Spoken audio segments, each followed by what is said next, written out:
مہوٹا palace. لیکن فی الحال صورتحال قائد اعظم کی رہائش گاہ کے حوالے سے پوسٹ مارٹم کی کہیں کوئی رپورٹ شائع نہیں کی گئی۔ بانی وطن ہو یا محسن پاکستان، پھانسی چڑھے، غدار وطن قرار پائے اور جب کچھ نہ بن سکا تو قتل کر دیے گئے۔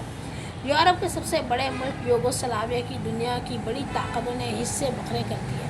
نواب اکبر بگٹی کو بار بار مذاکرات کی دعوت دی گئی اور وہ بار بار انکار کرتے رہے۔ ان کا آخری پیغام تھا، بلوچ تعلیم یافتہ نہیں ہیں، وہ مذاکرات کے نکات نہیں جانتے، وہ دلائل نہیں جانتے۔ یہ کہہ کر وہ مذاکرات کیے بغیر پہاڑوں پر چلے گئے۔ پھر وہ وقت بھی آیا جب اکبر بگٹی کو شہید کر دیا گیا۔ مکالمہ جاری ہے۔ استحصال سے پنپتی صورتحال واضح ہو رہی ہے۔ بلوچستان رقبے کے لحاظ سے سب سے بڑا صوبہ ہے، جبکہ آبادی کے لحاظ سے یہ صوبہ سب سے کم آبادی والا صوبہ کہلاتا ہے۔ یہاں بے انتہا قدرتی وسائل ہیں، معدنیات ہوں یا پھر زراعت کا شعبہ۔ یہاں پر رہنے والے لوگ بہترین اور سادہ خوراک استعمال کرتے ہیں۔ میوہ بھی وافر مقدار میں پیدا ہوتا ہے۔ جو لوگ پہلے پہاڑوں میں گھر بناتے تھے، انہوں نے بڑے بڑے گھر پہاڑوں سے باہر بنا لیے اور اب پہاڑوں میں بنے قدیم گھروں کو اسٹور کے طور پر استعمال کرتے ہیں۔ بڑی بڑی مارکیٹیں، خوبصورت شہر، توانا قد اور مقامی صحت کے حامل افراد۔ پھر ایسا کیا ہے جو بلوچستان کے لوگ ایک داستان رقم کرتے نظر آتے ہیں؟ ریاستی اداروں کا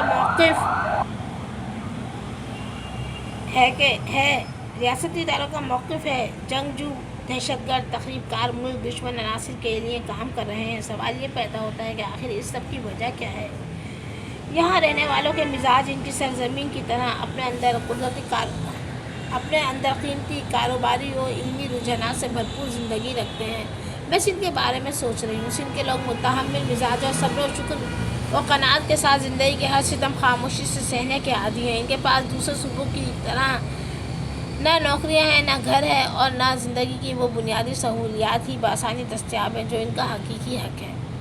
بہرحال قلات کے لیے حب الوطنی اور جانثاری کے جذبات رکھنے والوں کو قلات کا سودا کسی صورت گوارا نہیں۔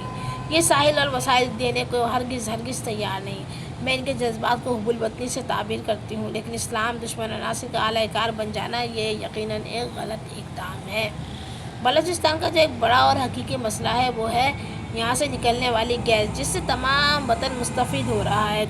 دوسری جگہ بلوچستان کو تاریکی اور پسماندگی کی اتھاہ گہرائیوں میں دھکیل دیا گیا ہے، لیکن بہرحال وہاں زندگی غنیمت ہے۔ زراعت میں ٹھیکیداری نظام البتہ جہاں بھی ہو اور جس شعبے میں بھی ہو مزدوروں کے استحصال کا سبب بنتا ہے، جہاں ان کے حقوق غصب کیے جاتے ہیں، اور بلوچستان کے شعبہ زراعت میں ٹھیکیداری نظام عام ہے۔ قائد اعظم کے ساتھ معاہدے پر دستخط کر کے پاکستان کے ساتھ الحاق کرنے والے خان آف قلات کے گھر پر فضائی حملہ۔ قائد اعظم کے ساتھ معاہدے پر دستخط کر کے پاکستان کے ساتھ الحاق کرنے والے خان آف قلات کے گھر پر فضائی حملہ۔ اگرچہ ان کے قبائلی قانون و مسائل خود ان کے اپنے بنائے ہوئے ہیں، ان کے درون یہاں کی سرزمین باتیں کرتی ہے جس میں غیر قبائلی یا بلوچوں کا کچھ لینا دینا نہیں۔ سرداری نظام بلوچستان کی اساس ہے جسے یہاں کے لوگ دل سے قبول کرتے ہیں۔ اس میں بھی سرکار کا کوئی دوش نہیں۔ یہ اپنی فطرت اور اصولوں اور باہمی قوانین کے رکھ رکھاؤ میں آزاد ہے۔ اپنے بہت خیال رکھیں، دعاؤں میں یاد رکھیں۔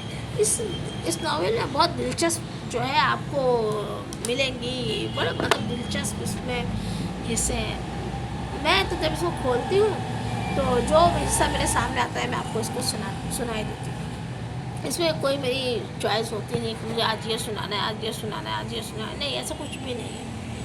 ایسا اس لیے نہیں ہے کہ بعض کام اللہ تعالیٰ کرواتے ہیں اور انسان جو ہے وہ ان کاموں کو کر لیتا ہے۔ بہت سارے ٹاپکس تھے میرے پاس ناول لکھنے کے لیے، ٹاپکس ہیں میرے پاس ناول لکھنے کے لیے، اور میں وہ لوگ جو ہمارے لیے کام کرنا چاہیں گے ان کو میں دعوت دیتی ہوں کہ ہمیں 3 فلمیں بنانی ہیں، اور ایک فلم پہ جو ہماری لاگت آ رہی ہے وہ کم سے کم 5 لاکھ روپے، اور یہ بہت معمولی رقم ہے، اور یقیناً کہ یہ فلم میں جو میں بناؤں گی تو اس میں اہم ترین لوگ جو شعبہ جاتی ہیں ان سے کام لیا جائے گا، لیکن کوشش یہ کی جائے گی کہ ان کو بہت کم سے کم لاگت میں بنایا جائے، اور ان کو جو ہے وہ 3 زبانوں میں کم از کم جو ہے وہ ضرور ہونا چاہیے۔